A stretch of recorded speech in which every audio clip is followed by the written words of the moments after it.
जय हिंद साथियों। सुनकर बेहद दुख हुआ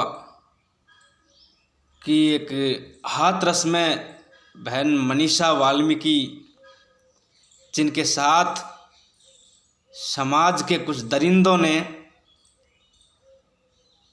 बलात्कार किया और उनकी जीभ काट दी गई, रीढ़ की हड्डी तोड़ दी गई। ये बेहद ही शर्मनाक और मानवता को शर्मसार करने वाली घटना है। लेकिन इससे भी ज़्यादा शर्मनाक और मानवता को शर्मसार कर देने वाली घटना ये है कि वहाँ का प्रशासन, वहाँ की सरकार इस ओर कोई ध्यान नहीं दे रही है। राम राज्य बताने वाली सरकार आज हत्याएं, बलात्कार, न जाने कितनी विध्वंस घटनाएं उस राम राज्य में हो रही है। मुझे तो नहीं लगता कि कहीं राम राज्य वहाँ है और राम राज्य ऐसा होगा कभी। इस बालिका के साथ जो घटना हुई, इस घटना पर वहाँ की सरकार, वहाँ का प्रशासन सब मौन है। 8 दिन लग गए उसकी एफआईआर दर्ज होने में और 4 घंटे में पोस्टमार्टम करके उसे जला दिया गया। क्या मजबूरी थी, मैं पूछता हूँ, क्या मजबूरी थी कि रात के 2:30 बजे उसे जलाना पड़ा? कौन सा शास्त्र कहता है कि सूर्यास्त के बाद दाह संस्कार किया जाए? क्योंकि शायद इसके पीछे ये भी तो हो सकता है कि बाद में पोस्टमार्टम की रिपोर्ट में कह दिया जाए कि रेप हुआ ही नहीं उसके साथ, बलात्कार हुआ ही नहीं उसके साथ। ये भी तो कहा जा सकता है। उस वक्त याद आते हैं दलित, उस वक्त याद आते हैं हिंदू, जब चुनाव होता है। जब चुनाव होंगे तो दलित भी हिंदू है और जब जरूरत पड़ती है तो दलित दलित रह जाता है, वो हिंदू नहीं रह जाता है। राम राज्य से बाहर हो जाते हैं वो। कहाँ है राम राज्य आपका? और लानत है उन जो एससी के नाम पे, दलित के नाम पर राज्यसभाओं में, विधानसभाओं में, लोकसभाओं में बैठे हैं और आज जब दलितों के ऊपर अत्याचार होते हैं तो उनकी जबान नहीं खुलती। जब चुनाव का वक्त होता है तो दलित के पैर पड़ेंगे, उन्हें अपनाएंगे, उन्हें हिंदू कहेंगे। लेकिन आज क्या वो हिंदू नहीं है?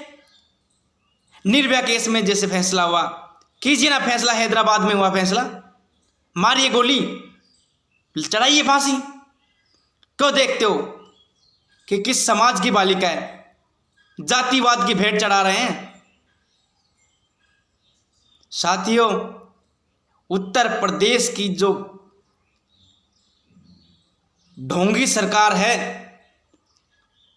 और केंद्र की जो ढोंगी सरकार है, ये सरकार दलित विरोधी है। दलित इनको हिंदू तब नजर आता है जब चुनाव होते हैं। चुनाव निकले, दलित दलित इनके पैरों की जूती बन जाता है। इनसे कोई मतलब नहीं होता इनको। मरते रहें, सड़ते रहें, बलात्कार होते रहे, क्योंकि वो ऊंचे परिवार की बालिका नहीं थी, ऊंचे परिवार की बेटी नहीं थी। किसके लिए लड़ें? इसके लिए आवाज उठाएं। क्यों उठाएंगे? दलित थी, वाल्मीकि थी, यही गुनाह था उसका।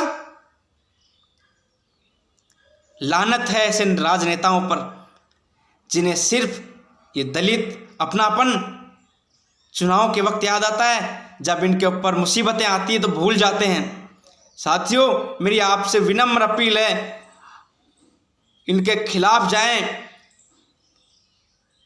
बहन मनीषा को न्याय मिले, चाहे उसके लिए आंदोलन करने पड़े, उसके लिए जो भी करना पड़े करें, लेकिन ये दिखा दीजिए आप, चाहे हिंदू हो, मुस्लिम हो, कोई भी हो, सिख, ईसाई, हम इंसान हैं और इंसानियत के नाते हमारी जिम्मेदारी बनती है कि हम बहन मनीषा के न्याय के लिए लड़ें। किसी ने ये नहीं बताया कि रात को 2:30 बजे क्यों उसका दाह संस्कार किया गया। इतना तो आतंकवादियों को भी नसीब होता है।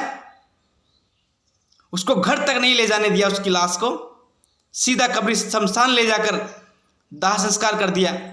कोई भी प्रशासन का अधिकारी ये बताने को तैयार नहीं है कि किसे जलाया जा रहा है वहां।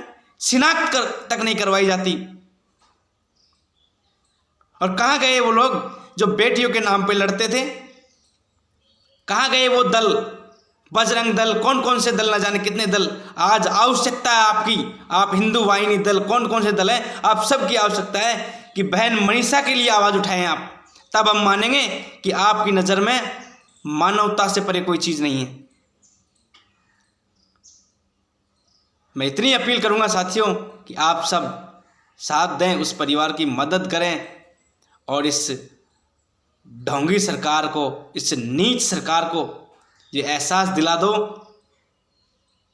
कि आपका वक्त अब ज़्यादा नहीं है। जय हिंद, जय भारत।